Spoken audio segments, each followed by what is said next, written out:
Hello friends, you are welcome in Million Concepts of English। हम TGT English practice set third कर रहे हैं। Copyright की वजह से चैनल को यूट्यूब ने डिलीट कर दिया, तो प्लीज़ उसी नाम का चैनल है, आप इसे दोबारा सब्सक्राइब कर लें ताकि पिछले जो लगभग 170 कुछ वीडियोस थे वो आपको दोबारा मिल सकें। चलिए शुरू करते हैं। Purple puppies like playing on the playground। You have to tell which is the figure of speech in this line। Personification है, अलिट्रेशन है, एनाफोरा या मोटिफ है। तो आपने देखा यहाँ पी जो है लेटर को रिपीट किया गया है बार बार, तो इसको रिपीटेशन हुआ है, तो ऐसे में आपका जो फिगर ऑफ स्पीच है वो अलिट्रेशन है। सेकंड है, if a man losses his wife he pines for second. तो पाइंस का मतलब इच्छा करना होता है, सेकेंड माने दूसरी पत्नी की इच्छा करता है, और पाइंस फॉर सेकेंड का मतलब होता है पल पल दुख महसूस करना। तो इसके दो अर्थ निकलते हैं सेकेंड के। तो ऐसे में जब प्लेइंग ऑफ वर्ड्स बनता है तो हमारा फिगर ऑफ स्पीच बनता है पन। आपने पहले ही सोच लिया होगा। थर्ड क्वेश्चन देखते हैं। So long as man can breathe or eyes can see. जब तक आदमी सांस ले सकता है, आंखें देख सकती हैं, सो लॉन्ग लिव दिस, उतने ही लंबे समय तक ये रहेगा। And this gives life to thee, और ये जो है ये तुमको जीवन देता रहेगा। तो यहाँ पर यह किसकी बात हो रही है मैं बता दे रहा हूँ। तो these lines are by William Wordsworth, William Shakespeare, John Milton and John Dryden. सोच के बताइए किसका है। पहले तो इन दोनों को सी और डी देखिए, ये आपका कपलेट है, और विलियम शेक्सपियर का सोनेट है 18। उस सोनेट की ये लास्ट लाइन्स हैं। सोनेट का नाम है shall I compare thee to a summer's day. तो यहाँ पर ये मिस्टर WH को एड्रेस की गई हैं। कह रहे हैं जब तक आदमी सांस लेगा, जब तक ये आंखें देख सकती हैं, उतने लंबे समय तक ये सोनेट रहेगा, और ये सोनेट जब तक रहेगा तो तुमको जीवन देता रहेगा। ठीक है। He was not of an age but for all time. ये कौन कहता है? विलियम शेक्सपियर के लिए। बेन जॉनसन कहते हैं, ड्राइडन कहते हैं, जॉन मिल्टन कहते हैं, या मैथ्यू आर्नोल्ड कहते हैं? तो ये कहते हैं बेन जॉनसन। तो आपका ऑप्शन ए होगा। क्वेश्चन फिफ्थ है, आवर मैरिड माइंडेड शेक्सपियर। तो जो असंख्य मन वाला, असंख्य मस्तिष्क वाला शेक्सपियर, ये कौन कहता है विलियम शेक्सपियर के लिए? बेन जॉनसन कहते हैं, जॉन ड्राइडन कहते हैं, या एस्ट्री कॉलेज, या मैथ्यू आर्नोल्ड? तो ये बात कहते हैं ST Coleridge. Our myriad minded Shakespeare. Question number 6 है, रॉबर्ट ग्रीनिस पेनडेस्टो। तो रॉबर्ट ग्रीनी का एक रोमांस है पेनडेस्टो। तो इस पेनडेस्टो को प्लॉट बनाया है, अपने प्लॉट के लिए सोर्स बनाया है विलियम शेक्सपियर ने। तो आपको बताना है वो प्ले किस प्ले के लिए बनाया है। टेम्पेस्ट है, विंटर्स टेल है, कोरियोलेनस है, या मिडसमर नाइट ड्रीम है? तो याद रखिएगा ये आपका प्ले है Winter's Tale. Which of these plays by Shakespeare was written in the third stage of William Shakespeare's career? तो इस स्टेज के लिए आपको याद करना पड़ेगा। हमने शॉर्ट ट्रिक भेजी है, तो उस शॉर्ट ट्रिक को आप याद कर लेंगे तो उसमें पता लग जाएगा कि किस स्टेज पर कौन सा प्ले लिखा गया है। तो वो शॉर्ट ट्रिक बहुत आसानी से बता देगी आपको। तो प्लीज़ उसको याद कर लें और प्ले लिस्ट में जाकर देख लें। तो ये प्ले है आपका टाइमन ऑफ एथेंस, ये इनके थर्ड पीरियड में लिखा गया है। क्वेश्चन नंबर 8 देखते हैं। Shakespeare has left a 6 full length portrait of English Kings. देखिए इंग्लिश किंग्स में उन्होंने 10 हिस्टोरिकल प्ले लिखे हैं, जिनमें 6 राजाओं का उन्होंने वर्णन किया है। They fall into 2 groups, weak kings and strong kings. Who is not the category of weak kings? इनमें से 3 जो हैं वो वीक किंग्स हैं और 1 है आपका स्ट्रॉन्ग किंग। तो आपको बताना है वो स्ट्रॉन्ग किंग कौन सा है। तो देखिए वो स्ट्रॉन्ग किंग है रिचर्ड थर्ड, और ये किस में है, स्ट्रॉन्ग इन हिज क्रिमिनलिटी, यानी कि अपनी क्रिमिनलिटी में ये स्ट्रॉन्ग है। तो आपका ऑप्शन डी हो गया। Beauty provokes thieves sooner than gold, सुंदरता चोरों को सोने से ज़्यादा उकसाती है, आकर्षित करती है। तो ये लाइन जो है किस प्ले से ली गई है, यू हैव टू टोल्ड। तो देखिए द टेम्पेस्ट से ली गई है या आपके एज यू लाइक इट से, ट्वेल्थ नाइट या मर्चेंट ऑफ वेनिस से। तो ये मेरे हिसाब से तो एज यू लाइक इट से ली गई है, और ये लाइन जो कही है ये रोजालिन ने कही है, और उसकी जो सिस्टर होती है, चचेरी बहन होती है, कजिन, तो उसके साथ जब वो जंगल को जाते हैं तो ये रोजालिन पुरुष का भेष बना लेती है और सीलिया जो है वो लड़की के वेश में रहती है। दोनों भाई बहन बन के जाते हैं ताकि छिपे अर्थ में जाते हैं। तब कहती है कि अगर हम अपने मुंह, अपने चेहरे पर राख मल लें ताकि हम सुंदर ना दिखें, क्योंकि beauty provoked thieves sooner than gold. तो इसका ऑप्शन बी हो ही गया। ये 10th क्वेश्चन है, ये आपका ग्रामर का है।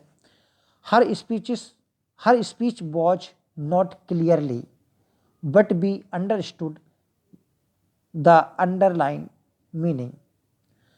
तो बताना आपको किस पोर्शन में फॉल्ट है, या नहीं फॉल्ट है तो नो एरर ठीक रहेगा। तो मेरे हिसाब से क्लियरली जो शब्द है ये आपका एडवर्ब के रूप में प्रयोग हुआ है, जबकि क्वालिटी बता रहा है स्पीच की। स्पीच अपने आप में नाउन है, तो ऐसी स्थिति में क्लियर शब्द प्रयोग होगा, इसलिए इसमें क्लियरली की जगह क्लियर कर लें। ऑप्शन आपका हो जाएगा ए। क्वेश्चन नंबर 10 देखते हैं, 11th। The story of Samson is based on biblical Samson from the book of genesis, the book of जजेस, द बुक ऑफ जॉब या गॉस्पेल ल्यूक। ये किताबें जो हैं ये बाइबल की किताबें हैं, और सैमसन एगोनिस्ट जो प्ले लिखा है जॉन मिल्टन ने, तो उसमें ये बिब्लिकल थ्योरी, बिब्लिकल स्टोरी है उसमें। तो आपको बताना है वो बिब्लिकल स्टोरी बाइबल की किस बुक से ली गई है। तो बहुत इंपॉर्टेंट प्रश्न है। तो ये आपका क्वेश्चन लिया गया है बुक ऑफ जजेस से, और जो का त्यों स्टोरी है, बुक ऑफ जजेस पढ़ेंगे या सैमसन एगोनिस्ट पढ़ेंगे तो एक ही स्टोरी है, क्योंकि पेरेंट्स के भी वही नाम है, वाइफ के भी वही नाम है। आइलैश एंड गाजा, ये novel by Adolf Huxley takes its title from, कहाँ से लिया गया है। आइलैश एंड गाजा जो है एल्डोस हक्सले का एक नॉवेल है, तो उसका टाइटल बताना आपको कहाँ से लिया गया है। सैमसन एगोनिस्ट से लिया गया है, ऑरेंज ब्लाइंडनेस से, या प्रिल्यूड से, या पैराडाइज लॉस्ट से। तो आपको पता लगी गया होगा, ये है सैमसन एगोनिस्ट। तो सैमसन एगोनिस्ट में क्या होता है, सैमसन को अंधा कर दिया जाता है, ब्लाइंड बना दिया जाता है, और गाजा जो कि प्रिजन है, उस गाजा प्रिजन में उसको कैद कर लिया जाता है। तो आइलैश इन गाजा, गाजा प्रिजन में आंखों से अंधा व्यक्ति, तो यहीं से लिया गया है। Who reported the event of Manoah about Samson's death, जब सैमसन की डेथ हो जाती है तो फिलिस्टाइन को वो मार देता है, और टेम्पल होता है डैगोन का, तो डैगोन के टेम्पल को वो पूरा उखाड़ देता है, और वहाँ सैमसन खुद भी दब के मर जाता है। तो ये रिपोर्ट उसके फादर मनोहा से कौन कहता है, मैसेंजर, पीजेंट्स, डेलीला, या कोरस ऑफ डेनिटीज। तो ये मैसेंजर ही होते हैं, तो वो आपको सूचना देते हैं। ठीक है, ये ऑप्शन ठीक है। नेक्स्ट वन है, who was the first angel that came on Satan's call. तो सैटन की कॉल पे जो फर्स्ट एंजल आता है, तो आप बताते हैं पैराडाइज लॉस्ट बुक फर्स्ट में, जब सैटन और बेल्जेबब जागते हैं तो वो अपने फॉलन एंजल्स को दोबारा एड्रेस करके बुलाते हैं। तो उनको उस सैटन की कॉल पर सारे सर पर दौड़ के आते हैं। तो लगभग 10 जो एंजल्स हैं उनका जिक्र आता है, तो आपको बताना फर्स्ट वन कौन आता है। तो इसमें आता है फर्स्ट वन मोलेच। मोलेच जो है गॉड ऑफ लस्ट, और इसको मैन स्लेयर कहा जाता है, मैन स्लेयर। चलिए, तो आपका ऑप्शन कौन सा हुआ? बी। क्वेश्चन 15 देखते हैं। He was a horrible king covered with blood of human beings and was called the man slayer. आपको बताना है उन फॉलन एंजल्स में से कौन सा एंजल जो है मैन स्लेयर कहलाता है। तो अभी बात हुई थी मोलेज की। मोलेज को मैन स्लेयर इसलिए कहा जाता है क्योंकि इसके खुश करने के लिए बच्चों की बलि दी जाती थी और ड्रम बजाए जाते थे जोर जोर से, ताकि बच्चों की चीख न जाए। तो इसलिए इसको मैन स्लेयर कहा जाता है। और इसके शरीर पर, इस देवता के शरीर पर खून का निशान होता है। The child is father of the man and I could wish my days to be bound each to each by natural piety. इसका बताना है ये लाइंस कहाँ से ली गई हैं। रेनबो से, टिंटन एबे से, टेबलटन से, या इट इज ए ब्यूटियस इवनिंग काम एंड फ्री। ये इनका सोनेट है विलियम वर्ड्सवर्थ का। तो बताएं, पहले इसका अर्थ पढ़ लेते हैं। ऑप्शन तो इसका ए है, रेनबो से ली गई है। अर्थ है child is the father of man. इसका मतलब है होनहार बिरबान के होत चीकने पार, यानी कि पता लग जाता है कि आगे भविष्य में क्या बनेगा। तो child is father of the man का मतलब है चाइल्ड के लक्षण दिख जाते हैं कि बड़ा होने पर वो व्यक्ति के रूप में कैसा बनेगा, कैसी उसकी आदतें होंगी। And I could wish my days to be, तो कभी वर्ड्सवर्थ प्रे कर रहे हैं कि मेरी इच्छा है कि मैं बन जाऊं bound each to each by natural piety, कि जो प्रकृति के प्रति जो मेरा लगाव है, जो पूजन का है, प्रकृति का मैं जो पूजक हूं, वो हमेशा जुड़ा रहे। अगला है all things that love the sun are out of doors.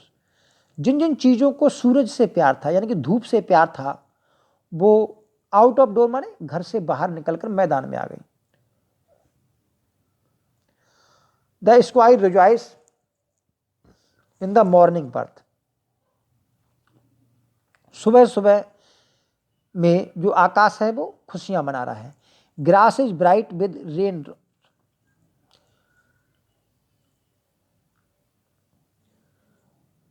Morning birth, तो grass is bright with rain drop, यानी कि घास के पत्तियों पर बरसात से धुल जाने के कारण वो चमकीली हैं।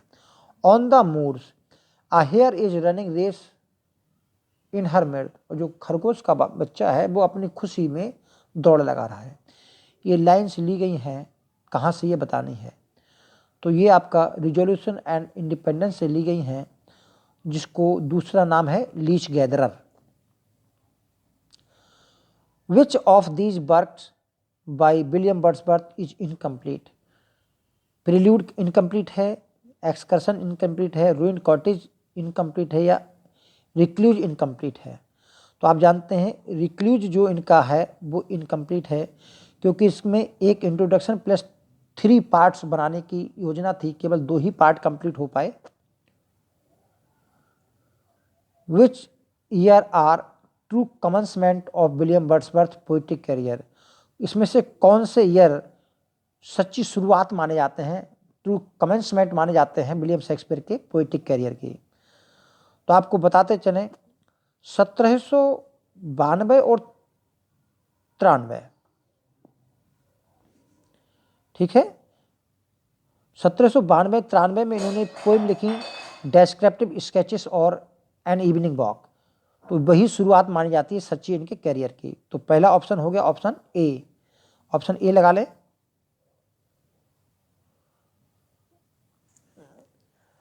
Wordsworth love of nature in Tintern Abbey seems to be develop in 3 stages. 3 stage में डेवलप होता है। Finally his love of nature develop to see the soul in every object of nature. और अंतिम जो उनका प्रकृति के प्रति जो प्यार डेवलप होता है, उसमें वो देखते हैं कि प्रकृति के हर ऑब्जेक्ट में ईश्वर का वास है, ईश्वर की आत्मा का वास है। तो ईश्वर की आत्मा का जो वास होता है, ये फिलॉसफी क्या कहलाती है? मिस्टिकल, पैनेथिज्म, एथिज्म, थीस्टिक या डेइज्म? तो ये कहलाती है मिस्टिकल पैनेथिज्म, रहस्यवाद, यानी ईश्वर का रहस्यवाद कहते हैं। प्रकृति की हर चीज में ईश्वर को देखना जो कहलाता है, वो कहलाता है सर्वेश्वरवाद। तो जो सर्वेश्वरवाद होता है, हर जगह ईश्वर का निवास देखना, उसको बोलते हैं मिस्टिकल पैनेथिज्म। क्वेश्चन 21 है, which of the poem is not in the form of letter? Which of the poem is in the form of letter and address to a lady? William Wordsworth की पोइम है Tintern Abbey, evening walk, descriptive sketches और लाउडोमिया।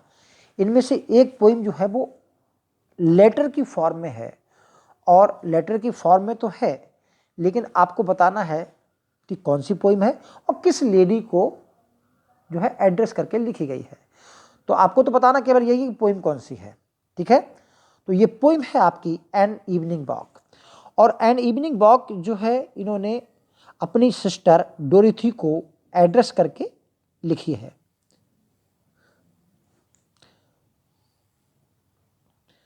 Question number 22 है, when was John Galsworthy awarded the Nobel prize in for literature? देखिए 1933 में तो इनकी death हो जाती है, 1932 में इनका लिटरेरी अवार्ड मिलता है, ठीक है। तो आपका ऑप्शन बी हो गया इसमें। Which of the following work is not one of John Galsworthy's play? इनमें से कौन सा वर्क जॉन वर्दी का प्ले नहीं है? सिल्वर बॉक्स प्ले है, सिल्वर स्पून इनका नॉवेल है, और स्टाइप और जस्टिस प्ले हैं। तो आपका ऑप्शन बी हो गया। What kind of play did Galsworthy rights? किस प्रकार के प्ले लिखते थे? Problem play, poetic drama, absurd drama या किचन सिंक ड्रामा? तो दुनिया जानती है कि ये प्रॉब्लम प्लेस लिखा करते थे हेनरिक इब्सन की थीम पर। One of the models of whose problem plays did John Galsworthy write his plays? तो अभी हमने पढ़ा था कि हेनरिक इब्सन पर। तो इसका ऑप्शन 25 का सी होना चाहिए। क्या होना चाहिए? सी, हेनरिक इब्सन, क्योंकि हेनरिक इब्सन ने डॉल हाउस नाम का एक प्ले लिखा था जो कि प्रॉब्लम प्ले था। Our gains and our gift are base mist? हमारी जो खुशी है और हमारा जो उपहार है वो बेसमिस्ट माने कलंकित हो गए हैं। क्यों कलंकित हो गए हैं? With rainy marching the painful field. इस रेनी मार्च में, यानी कि हर जगह कीचड़ कीचड़ युक्त है, बरसात का मौसम है, तो इसलिए पेनफुल हो गया है। तो आपको बताना है कौन सी इसमें फिगर ऑफ स्पीच है। तो आप देखिए अर्थ निकल गया। तो पेनफुल फील्ड, फील्ड पेनफुल नहीं है, पेनफुल तो जो मार्च कर रहे हैं वो लोग हैं। तो हेनरी फिफ्थ की जो लाइन है ये ट्रांसफर्ड एपिटैफ होता है, क्योंकि फील्ड पेनफुल नहीं है, जो उस मौसम में मूव कर रहे हैं तो वो मौसम उनको कलंकित कर रहा है, वो मौसम उनको पेनफुल है। तो वो लोग पेनफुल है, फील्ड पेनफुल नहीं है, तो इसको हम बोलते हैं ट्रांसफर्ड एपिटैफ। तो आपका ऑप्शन बी हो गया। United we stand, divided we fall. बताना है आपको फिगर ऑफ स्पीच कौन सा है। मेटोनमी है भाई। मेटोनमी में क्या होता है? मेटोनमी में तो जो होता है उसका सब्स्टिट्यूट मान लेते हैं। जैसे हम शेक्सपियर के प्लेज को कहें कि हम आजकल शेक्सपियर पढ़ रहे हैं, तो प्लेज के लिए शेक्सपियर को स्टैंड हो गया है। तो इसमें और एंटी क्लाइमैक्स अपोजिट होता है एंटीथीसिस। तो ये आपका जो फिगर ऑफ स्पीच है वो एंटीथीसिस है। United we stand, divided we fall इसके जस्ट अपोजिट है। वन वर्ड में देखिए, one who living among strangers, जो स्ट्रेंजर्स के बीच रहता है उसे क्या कहते हैं? रिड्यूस माने कम करना होता है, एलाइन माने विदेशी होता है, तो आपका बी हो गया। स्टोइक माने उदासीन होता है, जिसको कहेंगे साधु संत। और रस्टिक माने ग्रामीण परिवेश का रहने वाला होता है।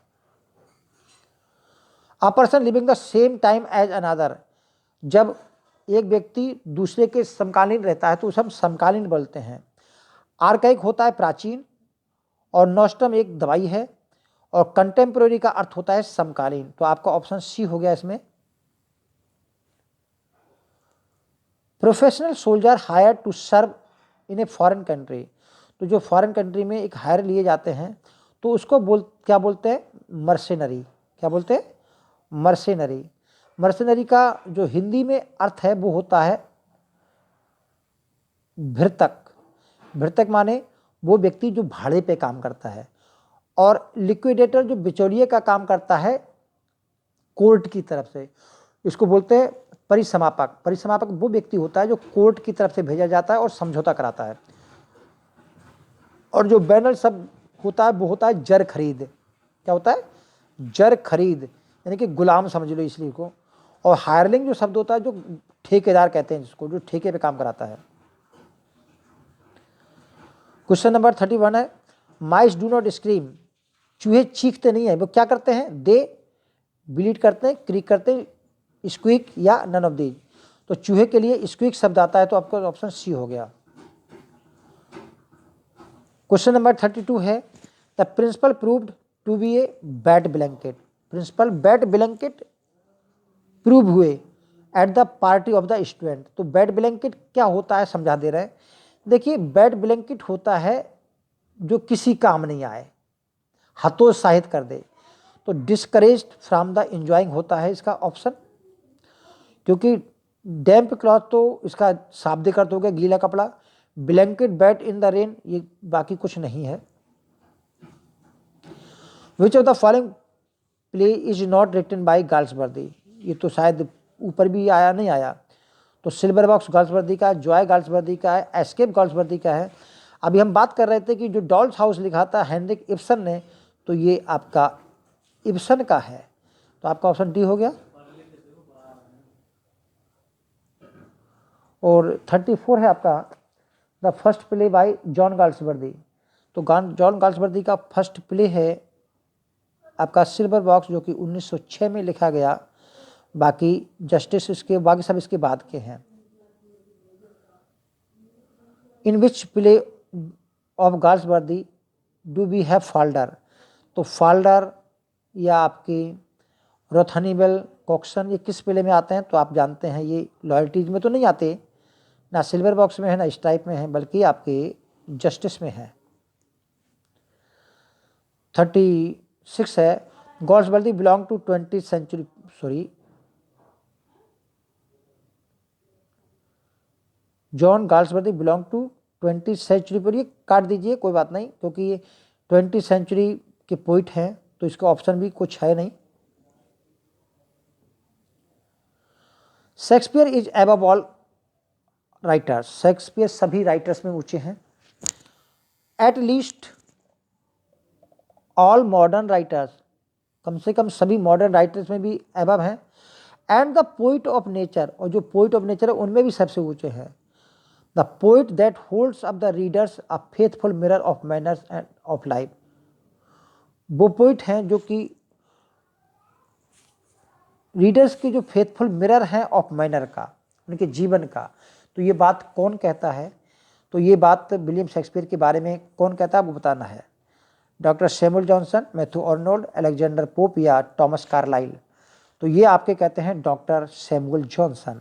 तो डॉक्टर सैमुअल जॉनसन का एक रचना है, इन्होंने शेक्सपियर के प्ले का जो कलेक्शन हुआ था उन पर एक प्रीफेस लिखा गया था। तो उस प्रीफेस में ये बात कहते हैं, ठीक है, प्रीफेस टू शेक्सपियर है, उसमें कहते हैं ये बात। 38 है, England and Scotland now share the same monarch under what was known as union of crowns. तो यूनियन ऑफ क्राउन्स का एक के रूप में जाना जाता है, जिसमें इंग्लैंड, स्कॉटलैंड और आयरलैंड तीनों का एक ही राजा होता है, तो किसके शासनकाल में, किसके अंडर में होता है, ये आपको बताना है। तो union of king crown came under queen Elizabeth first, James first, Charles first and queen Mary. तो ये आपके जेम्स फर्स्ट हैं, ठीक है, 20 ऑप्शन। 39 देखते हैं, आपको बताना ये लाइन किस प्ले से है और किस हीरोइन के बारे में है। चलिए इसका अर्थ बता दे रहे हैं, बहुत आसान है।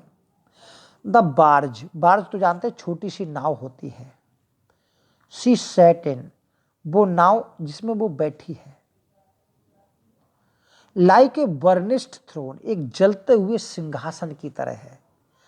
वर्न्ड ऑन वाटर, जैसे पानी में आग लग गई हो।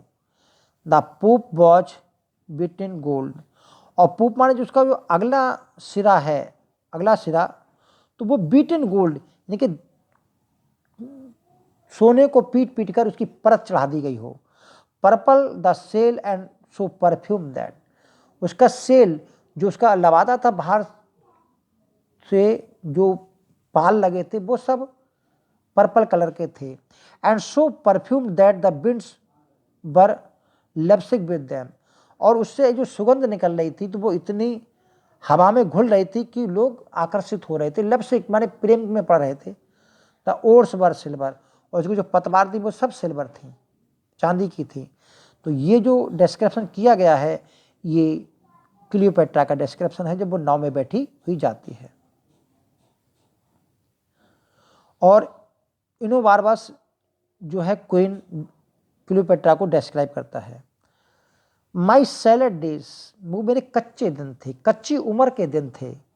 When I was green in judgment, जब मैं जजमेंट में बहुत जल्दी निर्णय ले लेती थी, यानी कि मेरे जो जजमेंट थे वो दिमाग से भरे हुए नहीं थे बल्कि ऐसे ही जजमेंट थे। कोल्ड इन ब्लड टू से I as I said then, मैं कहती हूँ कोल्ड इन ब्लड था, जैसा कि मैं कहती हूँ कि मैं उस समय थी। तो ये बात कौन कहता है? तो ये लाइन जो है क्लियोपेट्रा अपनी जो नौकरानी होती है चार्मिया उससे कहती है। जब वो सीजर के बारे में बताती, बोले वो मेरे कच्ची उम्र के दिन थे जब मेरे में बहुत ज़्यादा ज्ञान नहीं था, मैंने ऐसे ही जवानी के जोश में कर दिया। तो इसका प्ले का नाम है Antony and Cleopatra. Who of the following was not among Roman generals of the 3 joint leaders और ट्रायम्वियर्स, इनको ट्रायम्वियर्स कहा जाता है या ट्रायम्वियर्स बोलेंगे या ट्रम्बिरेट बोलेंगे, ट्रम्बिरेट कहा जाता है। तो इसमें कौन शामिल नहीं है? मार्क एंटोनी, सीजर, लेपिडस या सेक्सटस पोम्पी। तो देखिए तीनों ही रोमन जो है योद्धा कहे जाते हैं, रोमन जनरल्स हैं जिनको तिकड़ी कहा जाता है। क्या कहा जाता है? तिकड़ी, इनके ट्रम्बिरेट। तो ट्रम्बिरेट में सेक्सटस पोम्पी शामिल नहीं है क्योंकि सेक्सटस पोम्पी जो है वो सन है पोम्पी का, जो मर चुके हैं। आपने पढ़ा होगा जूलियस सीजर में, तो जूलियस सीजर में पोम्पी को हराने के बाद ही जूलियस सीजर लौटता है, तो उसी पोम्पी का पुत्र है Sextus Pompey. Lear is king of which country, किस कंट्री का राजा है लियर? तो आपको पता होना चाहिए, किंग लियर जो स्टोरी है वो आपकी इंग्लैंड की है, तो आपका ब्रिटेन हो गया इसका option C. Who is Galsworthy's illegitimate son, sorry Gloucester's illegitimate son. तो जो ग्लास्टर है किंग लियर में, उसका अवैधानिक पुत्र कौन होता है? एरिक, एडमंड, इथन या एडवर्ड। तो आप जानते हैं कि उसका जो नाजायज औलाद होती है वो होता है एडमंड। तो आपका बी ऑप्शन ठीक है। और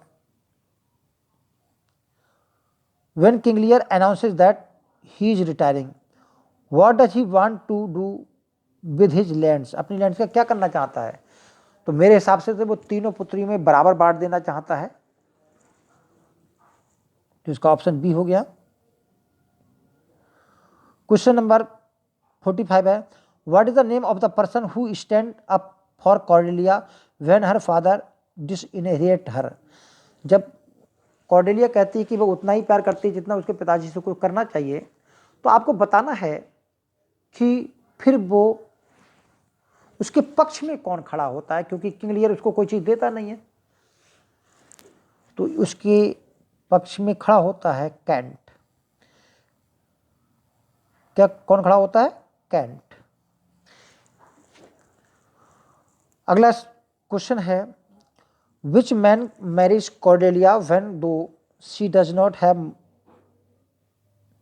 डाउरी। तो देखिए, किंग ऑफ फ्रांस जो होते हैं वो डायरी के बिना ही, दहेज के बिना ही कॉर्डेलिया को उसके गुणों के कारण मैरिज कर लेते हैं। As flies to wanton boys are we to the gods, जिस प्रकार जो शैतान कर बच्चे होते हैं उनके सामने जो मक्खियाँ होती हैं, उसी तरह हम देवताओं के आगे हैं। दे किल अस फॉर देयर स्पोर्ट, वे हमको अपने खेल के लिए ही मार देते हैं। तो कंपेयर कर रहे हैं देवताओं को बच्चों से। इस प्रकार बच्चे खेल खेल में मक्खियों को मार देते हैं, उसी प्रकार खेल खेल में जो देवता लोग होते हैं वो हम इंसानों को मार देते हैं। तो ये बात कौन कहता है? किंग लियर में। ठीक है, आपको बताना है। तो आपका ऑप्शन है ग्लॉस्टर। तो ग्लॉस्टर ये बात कहता है, तो ऑप्शन हो गया आपके बी।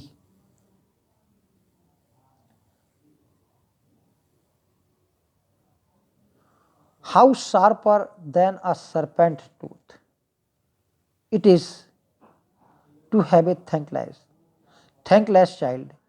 एक थैंकलेस चाइल्ड कहने का मतलब है एहसान फरामोश बच्चों को रखना भी जो तेज दांतों वाला सांप होता है उससे भी ज़्यादा खतरनाक होता है। तो ये कौन कहता है? ये कहता है King Lear.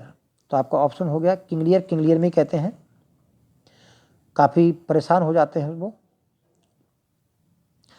I am a man more sin against than sinning, पाप से भी ज़्यादा मैं पापी हूँ। आई एम ए मैन, तो ये बात कौन कहता है? ये बात पछतावे में कहता है किंग लियर। तो आपका ऑप्शन बी हो गया। क्वेश्चन नंबर 50 है, व्हेन वी आर लेबर्न, जब हमारा जन्म होता है, we cry that we are come to this great stage of fool, जब हमारा जन्म होता है तो हम इसलिए रोते हैं कि हम मूर्खों के एक रंगमंच पर आ गए हैं, इस मूर्खों की दुनिया में आ गए हैं। हु स्पीक दिस लाइन्स, तो मेरे हिसाब से ये लाइन्स भी किंग लियर में किंग लियर ही बोलता है। ठीक है, तो आपका ऑप्शन इसमें भी ये हो गया। ये बहुत सुंदर लाइन मुझे तो लगती है, देखना क्या इसका अर्थ है। Why brand they us with base, वे हमको बेस का ब्रांड क्यों देते हैं? बेस का मतलब है निम्न जाति का, तुच्छ या हरामी। विद बेसनेस, बास्टर्डी, यानी कि बास्टर्डी, बेस यानी कि हमको हरामी हरामी कहकर पुकारते हैं। Who in the lusty stealth of nature stake, जिसका जन्म जो होता है lusty stealth of nature stake, जब प्रेमी और प्रेमिका, जो नाजायज प्रेमी प्रेमिका मिलते हैं तो उनका जो प्यार होता है वो काफ़ी लस्टी होता है। मोर कंपोजिशन एंड फायर्स क्वालिटी, तो उसका जो कंपोजिशन होता है वो फायर्स क्वालिटी का होता है, तीव्र उत्साह का होता है। देन, बजाय within a dull stale tired bed, बजाय उन पति पत्नी के जो अपने बिस्तर पर जो होते हैं एक बासी सा थका मांदा प्यार करते हैं। Go to the creating the whole tribe of fops and go between asleep and wake, जिसमें वो ऐसी प्रजाति पैदा करते हैं नींदे उनींदे में। तो यहाँ पर बात बता रहा है कि जो नाजायज औलादें होती हैं वो उच्च इमोशंस की होती हैं और जो जायज़ औलादें होती हैं वो थके मांदे इमोशंस की होती हैं। तो ये बात कौन कहता है? तो ये बात नाजायज औलादी कहेगी, तो मेरे हिसाब से तो एडमंड ही कहेगा, ना कि एडगर। तो ये ए हो गया। 52 देखिए, you think I will weep, तुम सोचते हो मैं रोऊंगा? No I will not weep, मैं नहीं रोऊंगा। I have full cause of weeping, मेरे पास रोने का पूरा कारण है। But this heart shall break into the 100,000 flowers, लेकिन ये जो हृदय है सैकड़ों हजारों कमियों से टूट जाएगा। और ever I will weep O fool I shall go mad, ये फूल मैं तो पागल हो जाऊंगा। तो यहाँ पर फूल कह रहा है कॉर्डेलिया के लिए, और रोते रोते लास्ट में ही है, प्ले का लास्ट है ये, तो ये किंग लियर रोते रोते कहता है। तो आपका ऑप्शन सी हो गया। 53 देखते हैं question, which among of these is not King Lear's daughter. देखिए कॉर्डेलिया सबसे छोटी है, रीगन मंजली है, गोनरेल बड़ी है, और ऑफिलिया इसमें नहीं है। Shakespeare eventually retired from public life and return to Stratford in which year. तो किससे अपनी पब्लिक लाइफ को लेते हैं? तो ये 1611 में वो जो है लौट करके अपने गांव आ जाते हैं और वहीं रहने लगते हैं। और कहाँ कब से चलता है? 1692 1611 तक, लगभग 20 साल का, 1611 और 91 से लेकर 11 तक 20 साल का पीरियड, कैरियर पीरियड रहता है। When William Shakespeare buy his house, New Palace, one of the largest properties in Stockport, कब खरीदा? तो मेरे हिसाब से तो 1597 में खरीदा। ए। अगला देखते हैं 56, फर्स्ट कॉमेडीज ऑफ शेक्सपियर। तो इसको पढ़ने के लिए आप फिर हमारे शॉर्ट ट्रिक वाला वीडियो देख लें, आपको पता लग जाएगा कि किस पीरियड में कौन कौन सी ट्रेजेडी और कौन कौन सी कॉमेडी लिखी गई। ये love labour's lost, two gentleman of Verona, ये फर्स्ट पीरियड की हैं, ये सेकंड पीरियड की ट्रेजेडी हैं, और ये थर्ड पीरियड की हैं, और आप तो जानते हैं ये फोर्थ पीरियड की हैं। तो आपका ऑप्शन ए हो गया। क्वेश्चन नंबर 57 देखते हैं, our sweetest Shakespeare fancy child वार्वेल his native wood notes wild. तो ये लाइन कौन कहता है? ये बात विलियम शेक्सपियर के लिए कौन कहता है?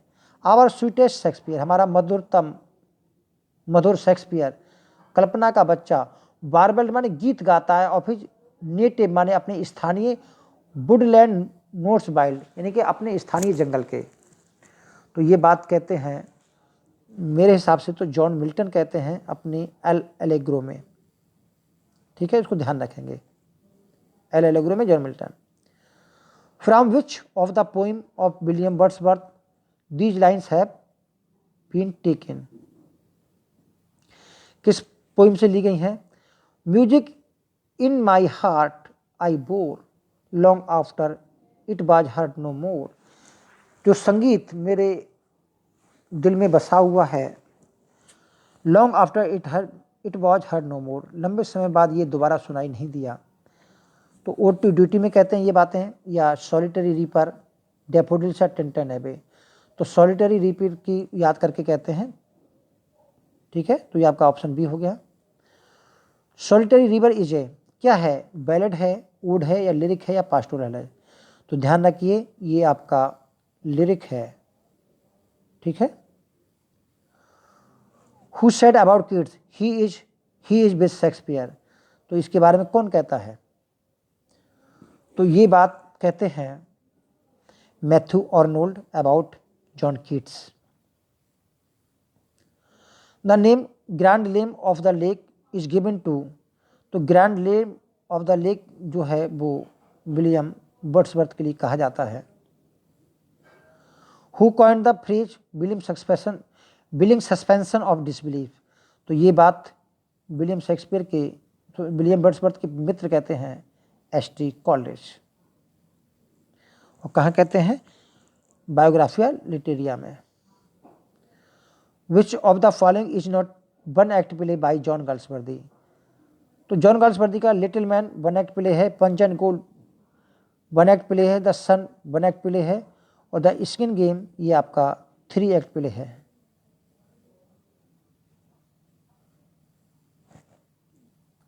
तो स्किन गेम जो है ट्रेजी कॉमेडी और 3 एक्ट का प्ले है। Which is not the poetic work of John Galsworthy. तो देखिए मूड सॉन्ग्स एंड डॉगरेल्स ये गाल्सवर्दी का पोइटिक वर्क है। द इन ऑफ ट्रैंक्विलिटी ये आपका ऐसे है, तो आपका ऐसे जो है ऑप्शन हो गया, तो ऑप्शन इसका बी हो गया क्योंकि ये ऐसे है। द बेल्स ऑफ पीस ये पोइटिक वर्क है। बर्ड्स ओल्ड एंड न्यू ये भी आपका पोइटिक वर्क है। तो the inn of tranquillity studies and essays is a collection of short stories, essays and other pieces that were originally issued in 1912। तो ये आपका ऐसे वर्क है। लास्ट क्वेश्चन है what yet thou art my flesh, तुम मेरे मांस हो, my blood my daughter मेरी पुत्री हो, or rather are disease that is in my flesh, और बजाय वो बीमारी है जो मेरे फ्लैश में है, which I must needs call mind, जिसको मैं अपना कह सकता हूँ। तो आपको बताना है किंग लियर की ये बात कही गई है, इसमें कौन सा फिगर ऑफ स्पीच है। तो ये सब इनसे कंपेयर किया गया है और माना गया है, तो ऐसे में हम मेटाफर बोलते हैं। तो यहाँ पर ऑप्शन जो है वो आपका मेटाफर है, यानी कि ऑप्शन बी। ठीक, क्या हो गया ऑप्शन बी। तो थैंक्स फॉर वॉचिंग, आज के लिए इतना ही। Thank you, all the best.